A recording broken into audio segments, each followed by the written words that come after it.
roar of engines shattered the silence of the wasteland. Myra was running desperately, her boots sinking into the hot desert sand, while in the distance, clouds of dust rose like ghosts. 3 vehicles, modified, grotesque, made of scrap and twisted metal, were chasing her like wolves after their prey. "We've got her!" one of the hunters shouted over the savage roar of the engines. "She's got nowhere to hide!" Myra stumbled, fell to her knees on the scorching sand. Her canteen slipped from her belt, and the last drops of water spilled into the dust. She hadn't survived 3 years after the collapse, just to die like this. She clenched her teeth, ignoring the burning pain in her skinned knees, and ran again. She aimed for the nearest canyon. She had to make it. But the vehicles were getting closer. The biggest one, a truck with spikes welded to the bumper, sped straight toward her. Myra knew in that instant she wouldn't make it. Boom! A blast echoed through the valley. The truck swerved, its front left wheel blown to pieces. From atop a rocky outcrop, a male figure reloaded a sniper rifle. He aimed again, fired. Direct hit to the second vehicle's fuel tank. An explosion engulfed it in flames. The third braked hard, turned around, and vanished into the clouds of dust. The man came down the slope with ease. His long, tattered coat flapped in the wind. He carried an improvised spear, a piece of piping wrapped in duct tape. He stopped, 10 paces from Myra. "They won't hurt you," he said in a deep voice. "Not while I'm around." Wade Porter had been a soldier before the collapse. Now, he was just another survivor, roaming the devastated lands in search of supplies, always alone. The scars on his body told stories of wars from before and after the end of the world. "Who are you?" Myra asked, not letting her guard down. She had a knife hidden in her boot, ready to use it. "Someone who still remembers what it means to be human," Wade replied, holding out a canteen. "Drink. Water is scarce, but you need it more than I do right now." Myra hesitated. She hadn't trusted anyone in months. The last settlements were full of desperation and violence. The men who remained had forgotten what it meant to have a soul. "Thanks," she murmured, sipping cautiously. "Why did you help me?" "Because those guys were scum," he answered bluntly. "And because it's been too long since I've spoken to someone who wasn't trying to kill me. Do you have a safe place?" "I did," she whispered. "A settlement, 2 days east, but they came and..." She shivered at the memory. "I'm the only one who got out." Wade nodded. He didn't need more details. "I've got a shelter," he said. "It's nothing fancy, but it has wall and filtered water. You can stay until you decide your next move." Myra looked at the horizon. She had no other options. A night in the desert meant certain death. "All right," she finally replied, "but don't mistake my need for trust."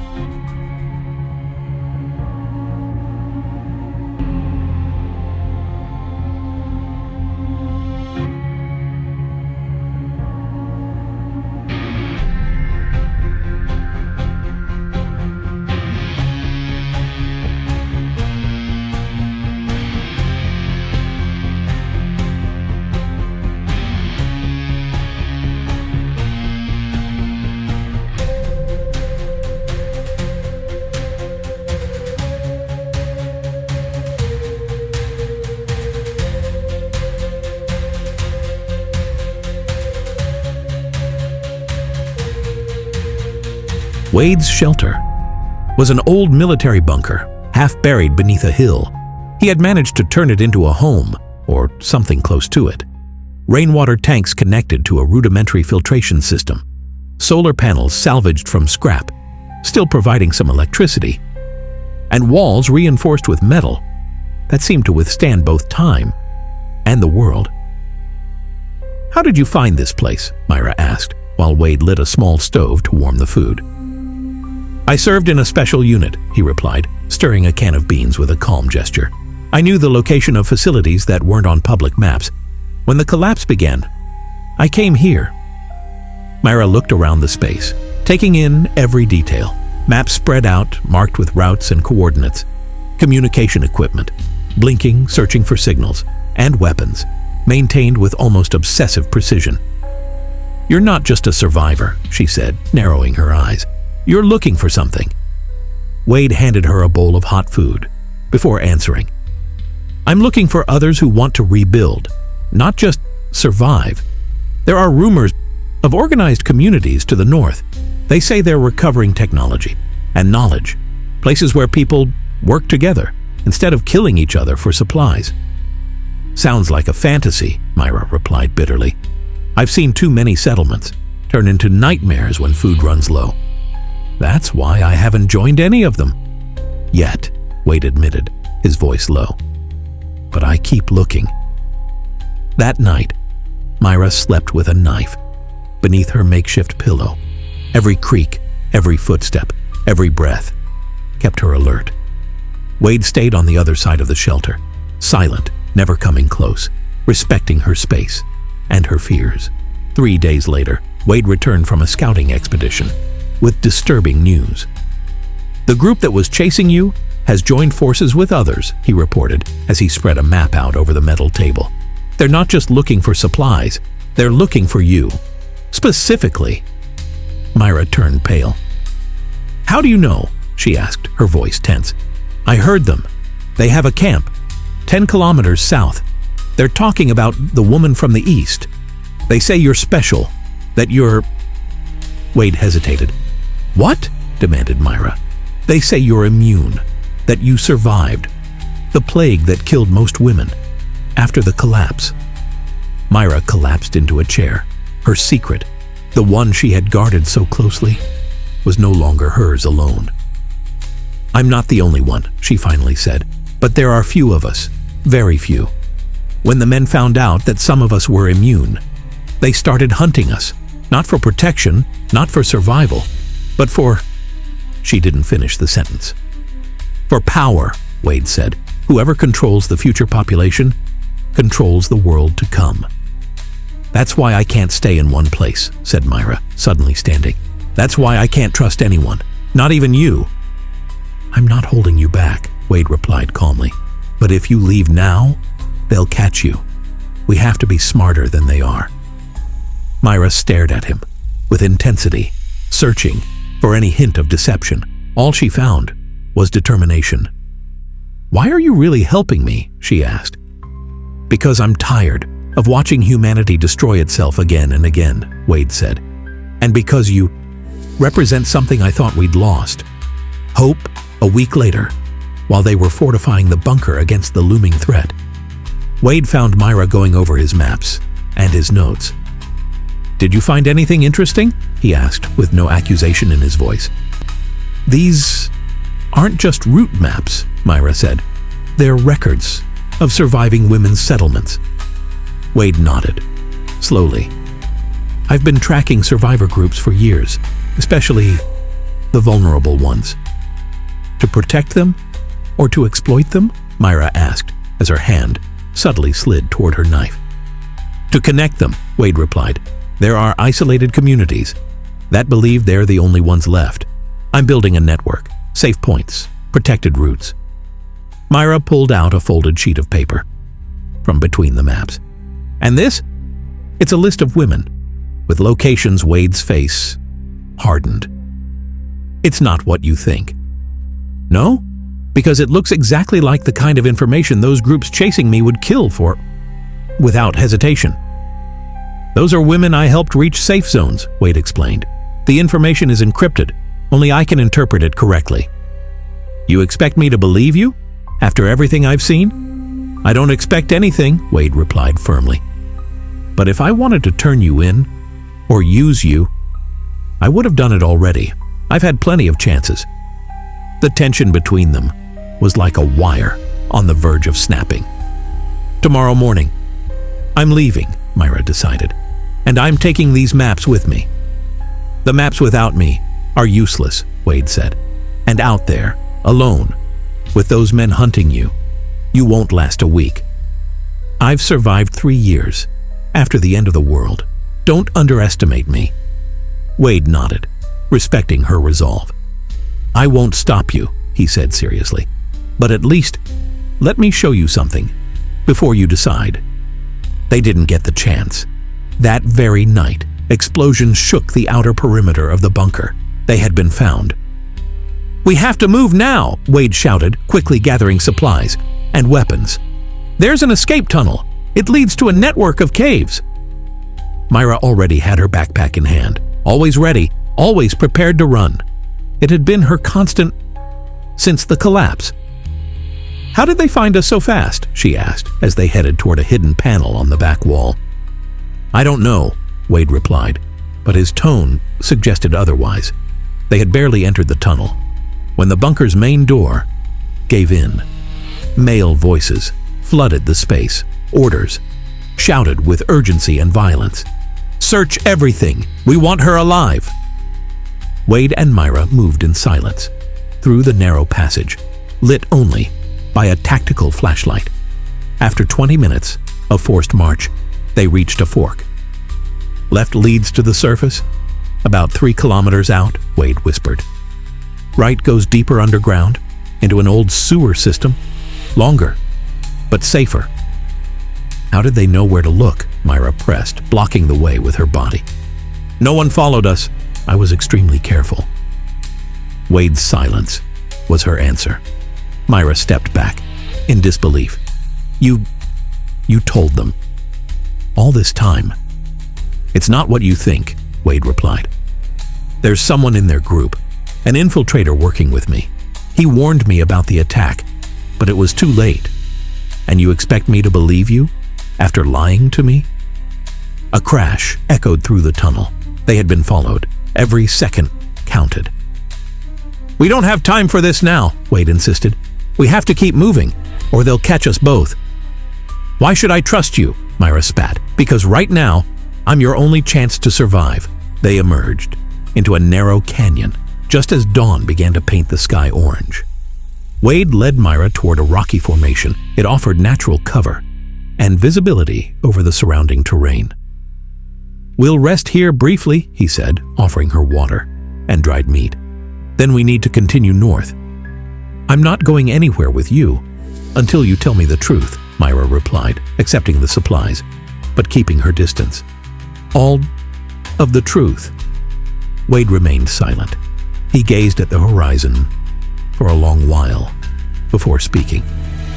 "I'm part of an organization," he began. "It rose from the remnants of various military and scientific units. We call ourselves Renaissance. Our goal is to reconnect survivors, especially those with knowledge or genetic traits that could help rebuild civilization." "So you are hunting me," Myra concluded bitterly. "No," Wade corrected her. "I'm protecting you. There are other groups looking for immune women, but not to protect them. They want to control them, use them. And you don't? We offer safety, community, and free choice, no coercion." Myra let out a laugh, without humor. "Pretty words, and that infiltrator in the group chasing me?" "Marcus," Wade explained, ex-military medic. "He's been monitoring hostile groups and warning us of their movements, but he couldn't warn us in time about this attack." "Why didn't you tell me this from the start?" "Because I needed to know if I could trust you," Wade said with honesty. "Many infiltrate our network to find the location of our safe settlements." Myra fell silent, processing every word.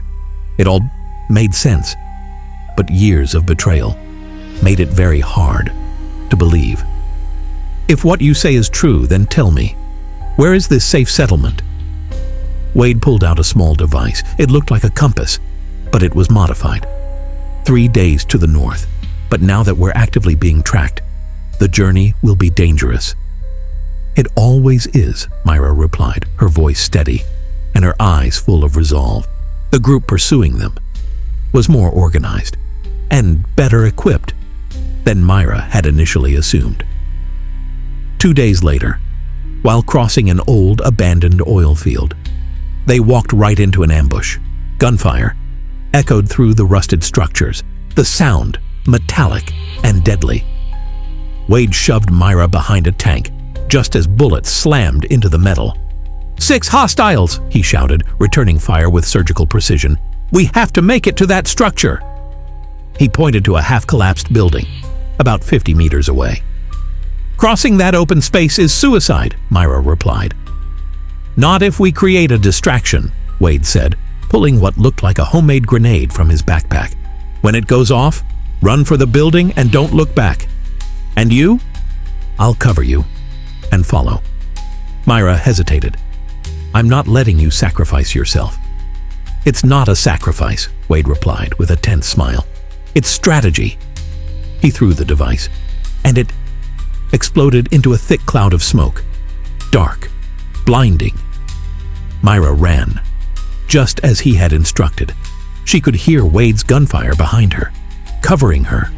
She reached the building, took cover by the entrance, panting, and anxiously watching the smoke cloud. And then, she saw him. Wade came running through, but a shot hit him in the leg. He fell, 20 meters from the building, exposed. Myra didn't think, she just acted. She left her cover, ran to him, firing with the pistol Wade had given her days earlier. Bullets whistled around her, but she didn't stop. She reached him, dragged him to the safety of the building, with every ounce of strength she had. "That was stupid," Wade growled, pressing on his wound. "Now we're even," Myra replied, tearing part of her shirt to improvise a tourniquet. A man, dressed in worn military clothing, appeared at the entrance. Myra raised her weapon instantly, but Wade stopped her firmly. "Marcus!" he exclaimed, relieved. The newcomer nodded briefly. "We don't have much time. They've surrounded the building." "What are you doing here?" Myra asked, her voice sharp with distrust. "Keeping my cover, while I still can," Marcus replied curtly. "Wade, they've got Thompson. They know about North Refuge." Wade's face went pale. "How much do they know?" "Everything. Location, defenses, population." Wade cursed under his breath. "How much time do we have?" 3 days, maybe less. They've mobilized every group in the region." "Who the hell is Thompson, and what's North Refuge?" Myra interrupted. "Thompson was our communications coordinator," Wade explained. "North Refuge is one of our main settlements. 300 survivors, 73 of them are immune women and children." "They tortured him," Marcus added. "He held out as long as he could." "How do we get out of here?" Wade asked. Marcus pointed toward the back of the building. "There's a maintenance tunnel. It'll give you an hour's head start, at most." "You're not coming?" Myra asked. Marcus shook his head. "If I disappear now, they'll know I was the mole. I can do more, by staying, feeding them false intel." Wade gripped his arm, tightly, with respect. "Be careful, my friend. You too, and Wade," Marcus added. "Change of plans. Don't go to North Refuge. Head for Oasis. It's our only shot." Wade nodded. He understood immediately. Marcus handed them more ammunition, supplies, and returned to the hostile group. "Do you trust him?" Myra asked as she helped Wade to his feet. "With my life," Wade replied. "And now, with the lives of everyone." In North Refuge, Wade's injury slowed their progress. What should have been a one-day journey turned into 3. During that time, Myra had to hunt, search for water, and defend their improvised camp when enemy scouts got too close. One afternoon, while she changed his bandage, Wade watched her with a new appreciation. "You could have left," he said, many times. "I still haven't decided whether to believe your whole story," Myra replied. But they both knew. She had already made her decision. "Oasis," Wade said, leaning back against a rock. "It's our most remote and secure settlement. Self-sufficient, well-defended. If North Refuge falls, Oasis will be the new center of Renaissance." "And is it far?" 2 weeks, under normal conditions. "With my leg?" Wade didn't finish the sentence. Myra finished wrapping the wound. It already showed signs of infection, despite all her efforts. "You won't make it in your current state," she said bluntly. "You need antibiotics and rest." "There's no time," Wade insisted. "We have to warn North Refuge. Evacuate everyone to Oasis." "It'll kill you." "I'll die either way." if we don't try. Myra fell silent, weighing her options, and finally made a decision. "I'll go," she declared. "Give me the device and the exact coordinates. I can reach North Refuge in 2 days if I travel light and don't stop." "It's too dangerous," Wade protested.